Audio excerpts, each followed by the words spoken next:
ঈদের তো স্বাদ উঠলো, ভাগ তো দেওয়া লাগে। এখন একাই আর কিভাবে দেই, মাস্টার মানুষ। এখন লোক আর কই খুঁজে পাই? গ্রামে তো ভালো মানুষ নাই, মহা জ্বালা। আসসালামু আলাইকুম। ওয়ালাইকুম আসসালাম। আরে মকবুল সাহেব, কি খবর? এই তো ভালো আছি মাস্টার সাহেব, ভালো আছেন আপনি? আলহামদুলিল্লাহ। আপনি ভালো আছেন? আছি আলহামদুলিল্লাহ মাস্টার সাহেব, খুব ভালো আছি তোমার দোয়া আছে। কি কথা কথা মাস্টার সাহেব? আরে সে কথা কন্যা মকবুল সাহেব, আরে জ্বালা পড়ে গেছি। কুরবানি তো স্বাদ উঠলো, এখন চিন্তা করেছি ভাগ কেন করে দেই। মাস্টার মানুষ, এখন তো একলাই দিবেও পারি নে। এখন লোক খুঁজতেছে, আর গ্রামে ওই রকম ভালো মানুষ নাই। এখন কিভাবে কি করি সেই চিন্তা করেছে, পোল্লা বাড়ি ঠিক করেছে। তা হঠাৎ মকবুল সাহেব কি মনে করে আমার কাছে? আরে মাস্টার সাহেব সে কথা কন না ভাই, তোমার কয়বার গেল তোরা বলে নাই স্কুল হাতে আসিয়া বলে করবা গেছেন।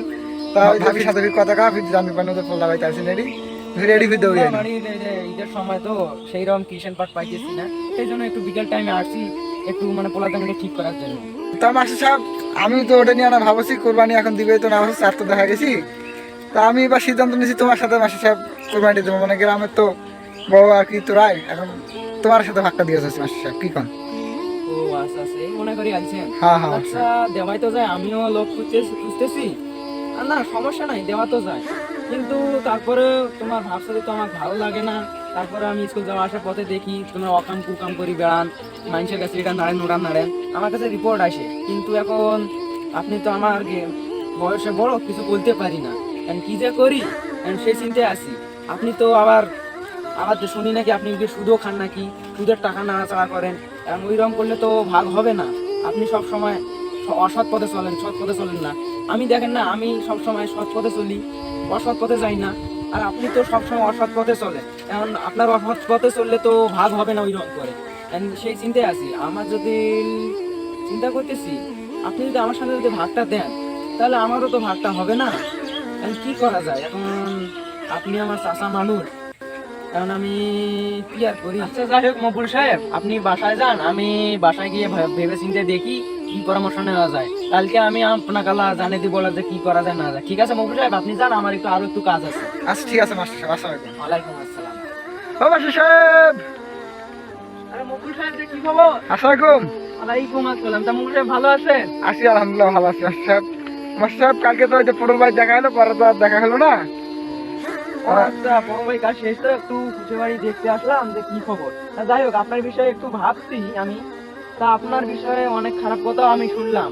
আপনি খারাপ কাজে জড়িত, আমার অন্য কাজেও নাকি আপনি বিতে বিতে অন্য কিছু করে বেড়ান, সুদ খান, ঘুষ খান, আবার অন্য কিছু মনে করেন নষ্ট করে বেড়ান।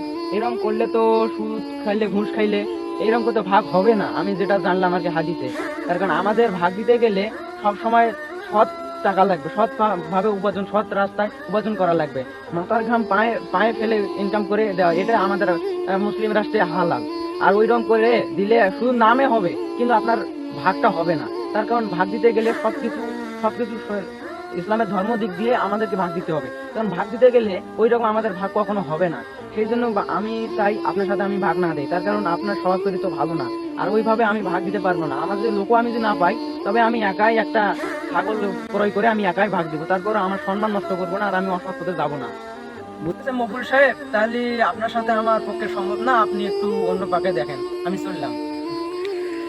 আসলে মাস্টার সাহেব আপনার কথাগুলো আমার খুবই ভালো লাগলো। আসলে আমি অনুতপ্ত মাস্টার সাহেব, কেননা কুরবানির বিষয় হাদিসে যা বলে তাই আমাদের করতে হবে। কেননা হযরত মুহাম্মদ সাল্লাল্লাহু আলাইহি ওয়াসাল্লাম যেভাবে বলেছেন ওইভাবে আমাদের কাজটা করতে হবে।